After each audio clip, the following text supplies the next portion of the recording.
Hello, my beautiful people. Good afternoon, good morning, good evening. Depends where you are in the world. It's afternoon here. I hope you're keeping safe, healthy, and happy wherever you are. In today's video, actually, because as you know, I'm trying to cover everything that actually comes in my day-to-day life and then that I experience myself or I see someone else experiencing in a good or the bad way. So I feel that I should share it with you. So maybe, if you are missing out on something that your attention is not going there, not because you don't know, but sometimes even after knowing the things, we can't pay attention to the right thing at the right time. So that's the whole idea. And I'm thinking like maybe I can, share the different type of information that is about life and, for living a healthy and happy life, I can share it with you. Just few days ago, I was talking to a friend, and they were quite concerned about what's happening in their life and why things are not going right. And they were asking me if they could clean their house's energy, what stone they can put in their house for cleaning the energy and for helping them with their difficult situations and ongoing problems. And what I said to them, I'm going to repeat that here as well. So that might become helpful for some other people too. And it's not just that, it's also because, like I said, that is, just going to the right place where whenever the right source of that problem, that is half of the solution. So when somebody has a problem in their life, no matter what type of problem, whether it's a money matter, it's a relationship problem, if it's, God forbid, a health condition or anything, the first thing to go back to is your mind. Now people will say, what the mind has got to do with this? It's like, if something is, you've got a, let's say your bedroom is obviously for you, that's like a place for you to rest in the night and to, so if in your bedroom something is not right, say if you're having sleepless nights and whatever, so obviously you will not start searching the whole house. You will not ask people why well, you shouldn't. I think the first thing is to go back to your bedroom and see, is my mattress comfortable enough? Is my bed facing the right direction? Like, that I will cover in some other video. Am I doing the right things, before going to bed? Is it clean enough? Is it cluttered? All those things. Same goes with your mind. Now I give these examples, and that's why sometimes I even get straight away, I just really get lost in that, and then I start something else, which is not really good. It's not helpful for anybody, including myself. So that's why it's very important. I want to say that go back to your mind. First thing to look at is your mind, and check, like, when your doctor checks your sugar level or your hemoglobin or any medical history, they at least cover 3 months. Possibly, if they can, maybe 6 months. So they want to see how your health has been and your sugar level or whatever they're checking, how it's been in last 3 months at least. So you also do the same thing with your mind. Go back at least 3 months. Sit with yourself and check out what was happening there. What had been through your mind? What your mind has been bringing back all the time to you? What have you been contemplating on, if anything at all? Because sometimes you're getting consumed by your thoughts. It can happen to any of us. Last night, actually, I was thinking, like, there was something that I was constantly thinking about. And believe me, after some time, I didn't pay attention because this thought was coming over and over again to my, attention. And then I thought, like, although I've not done much in the day, but I'm already feeling so tired. So that when you feel tired, it's not just physical tiredness, it can also be mental tiredness. And your mind plays a very vital role in tiring you up. It's mental tiring, and that also affects your body too. It's not just like, oh, it's here. No, you feel worn out, lethargic. You start feeling like out of energy because your mind is constantly going bang, bang, bang, bang, bang. I've done so many videos on this, how to control your mind, and I keep saying please meditate. Anyway, so we're talking about, like, if you have any kind of problem, if you have a financial problem, if you have, now you will ask me how all those problems can be related to your mind. The answer is, it must have started here. Everything starts here. Nothing can affect your life if it doesn't start here. Outside problems can stay outside. They will not come to your life. They will not come to you unless you are receiving them. And receiving doesn't mean like you say, oh, okay, give me on the plate and my hands are here. No, here. So something happened. Let's say let's deal with one thing at a time. Financial problem. Just look at generally look at your behavior. Are you a financially insecure person? Do you feel like worried about your finances all the time?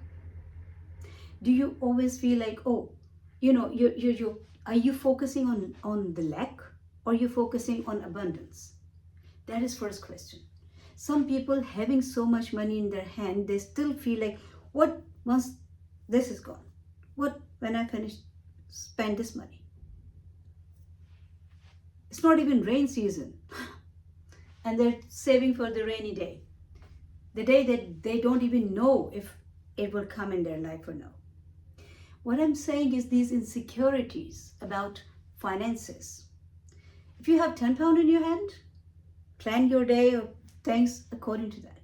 If you have £1,000, according to that. Don't think what will happen next. Plan. Don't think. And don't have this insecurity. This is the last money you have. No. Because if it's not your last breath that you're taking, then it will not be your last money. Because you are provided to your last breath. Providing you have a belief in that and you understand this whole a pattern, how this setup has been going for, God knows, thousands of years. So you don't have to, like I keep saying, you're not running this world. Even your own life. Look at how it started. First 5, 6, 7, 10 years maybe, you didn't know. I mean, at least 5 years, you didn't know what was happening around you. There were other people who were taking care of you, your parents. And who provided you with those parents? Who got you born? A creator, somebody who's running all this show. It cannot be disputed. And then after that, other circumstances. There have been so many factors. There have been so many. And who provides all those people that come in our life? In the name of relation, parents, siblings, whatever. Somebody who's running this show. You want to call him God, Allah, or Bhagwan, or whatever. Something is. There is a superpower. There is somebody who is actually doing everything. But because we can't. Otherwise, if we were so capable of doing everything, we would not be worried. You would not be having the problems. You would be saying, money, and money will be there. Food will be there. No. You think, and effort. Minimize the effort. I know, normally people say you have to be hardworking, but no. Hardworking is fine here. Hardworking with your hands, but not here.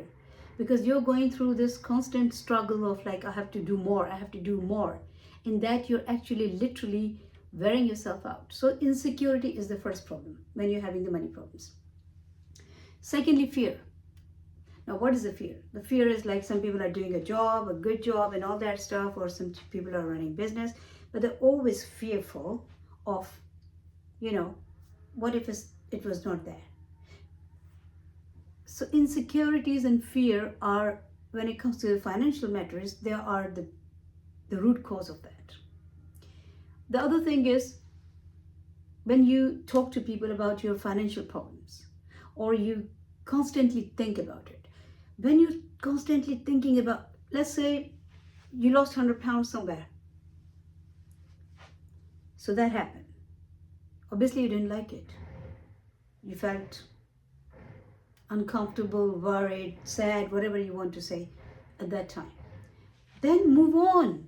And move, it's not like move on because I'm saying physically here, but what happens?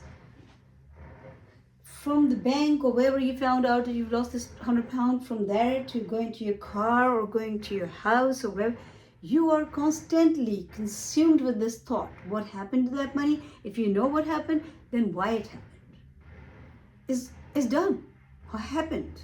Now, next time, whatever the mistake was there, be careful it doesn't happen again. That's it.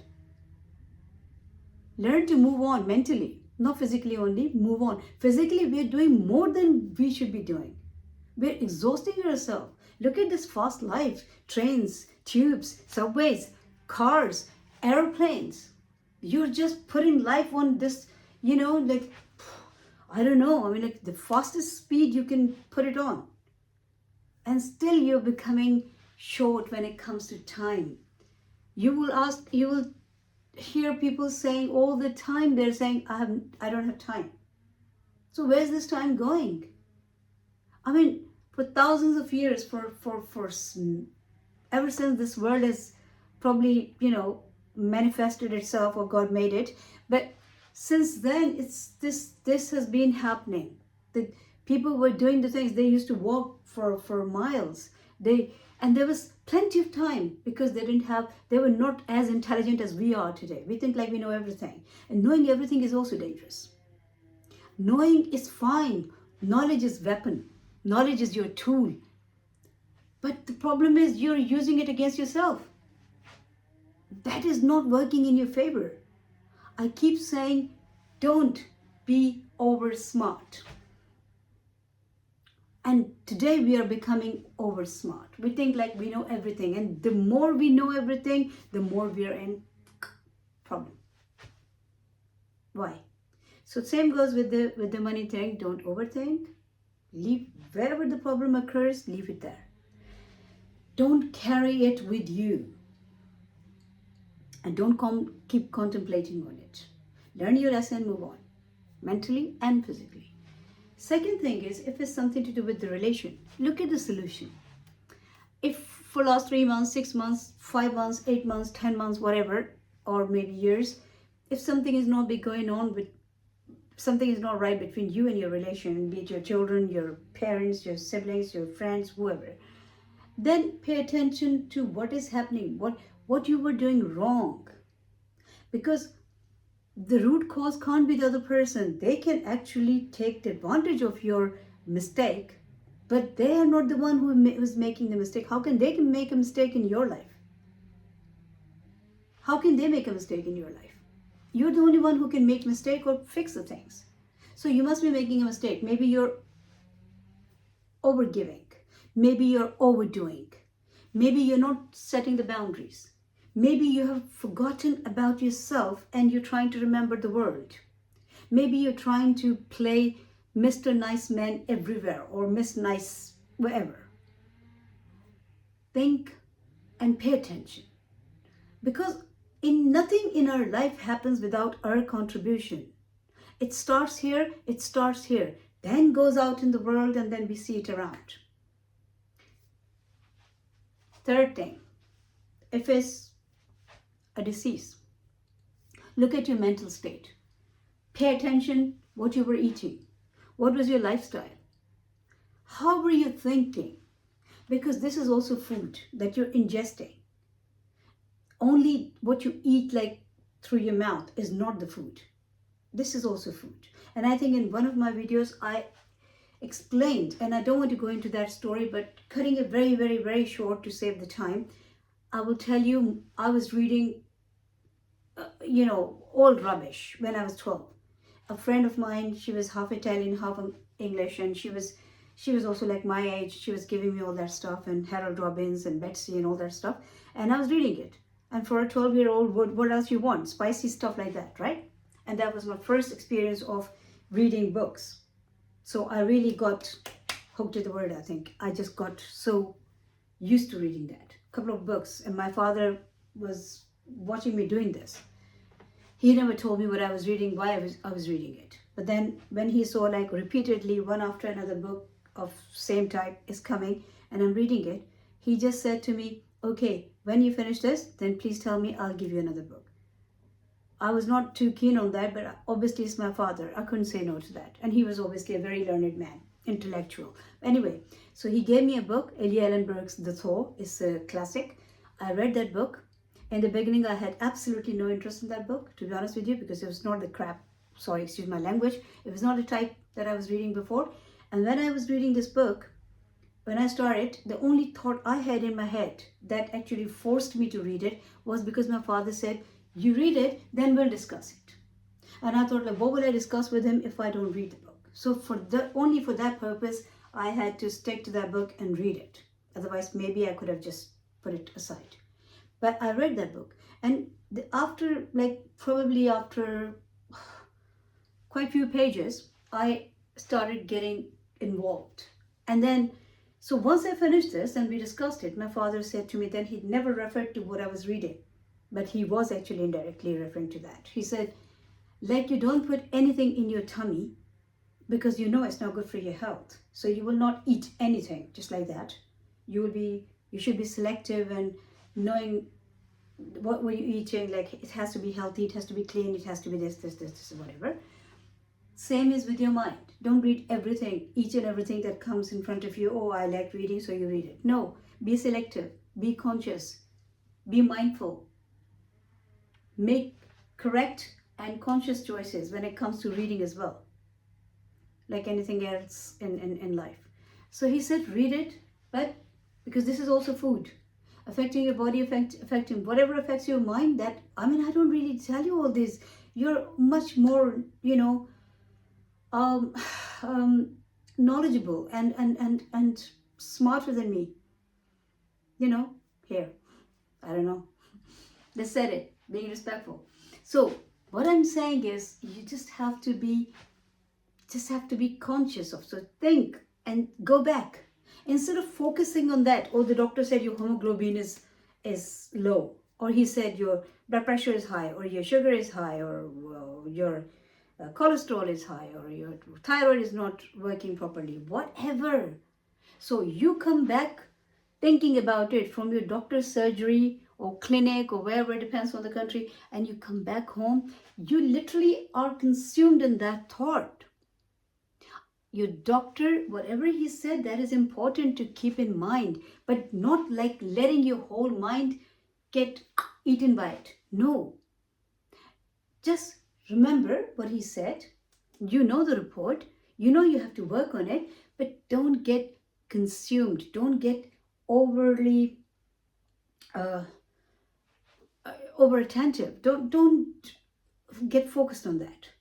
And then what happens? You come home and then you tell your family members, your friends, this is what happened. Now what's happening? You're spreading the energy. So whatever they're saying, that is also multiplying it. Like somebody said, oh, mind it can be this, it can be that, it can do this, it can do that. That all rubbish you're collecting that you should not. You don't know, it's all multiplying in the shape of energy. And then your own thoughts, you were enough to actually just make it as big as you could, but you also included other people in that. And they're no less than you, so they will tell you even bigger horrible stories. They will tell you who died of that disease and what happened to them, and they will tell you all. Nobody will say, yeah, okay, it's fine, you'll be okay. They will say it, you will be okay, but they will also tell you hundreds of stories, which is not good for your mind. And then you will keep focusing on that. Again, you're not going back. Again, you're not going back 3 to 6 months and looking at, because if you divert your attention, if you shift your focus from here to there, first of all, that you will benefit from it, because you're not giving no more energy to this health problem that has just occurred or you just found out about. You still do something about it, but then you've shifted your energy to your past that doesn't exist anymore, but it would have contributed, because when you were in that moment 3 months ago, what were you eating? Were you partying a lot? How much were you drinking? How much sugar were you taking? What was your lifestyle? Everything. So you are actually diverting your attention to trace it. And then you also know you have to change certain things. What I'm saying is, fix it here. Instead of putting the stones help, of course, stones clear the energy, because I've done videos on stones and their energy and their help. You can keep crystal pointers in your house. They're a great help. You can have amethyst in your house. The bigger the better. But crystal pointers, I will suggest at least this big. Leave them somewhere in the entrance, and then you will see they will make a difference. But nothing will make a difference if you are in a corrupted state of mind. Why I say corrupted? It gets corrupted, obviously, by your thoughts and your unnecessary obsession about everything. The more you will think, okay, let's say somebody's they went through a divorce, and their ex-partner, wife, husband, whoever it is, they are not leaving them alone, or they're not being nice to them, or whatever. So what's happening? This person is constantly thinking, why she or he is doing this to me, instead of thinking, why I'm giving them that space, why I'm letting this happen, what am I doing wrong? Fix yourself. You can't fix the world. No matter what, you can't fix the world. Even a teacher, when he is teaching in a school, he can only deliver the information, the knowledge. He can only share it with his pupils, his students. He cannot make them who they're destined to be, or who they decide to be. So it's very, very important to just pay attention to what you're doing, what you're eating. For every problem, no matter what that problem is, you are the source. And for every happiness and every good, you are the source. Now it's entirely up to you how you want to be. Do you want to be the source of your happiness, your satisfaction, your peace, your being free, your freedom? Or you want to be the source of your misery? The decision is yours. The video is 23 minutes and 18 seconds. Cannot be any longer than this. And I know people have time for everything, but probably not listening to something that can probably help them, putting the things right. And I'm not talking about everybody, I'm just saying some people, right? Okay, I hope you're not one of those people, and I hope you have watched this video to this point. Thank you very much for to all my subscribers. I keep an eye on that and on subscribers, and they are increasing. Thank you so much. And also, please like the video if you like it. And if you don't like it, then leave your comments. Tell me why you don't like it. Please suggest something, that the topics you want me to include in these videos. And if there's anything else that you want me to tell me to improve these videos, you're welcome to say that in polite and appropriate words. And please subscribe to the channel. It will help the channel to grow. And remember, I love you all. And I'll see you next time. So keep smiling, because life is beautiful.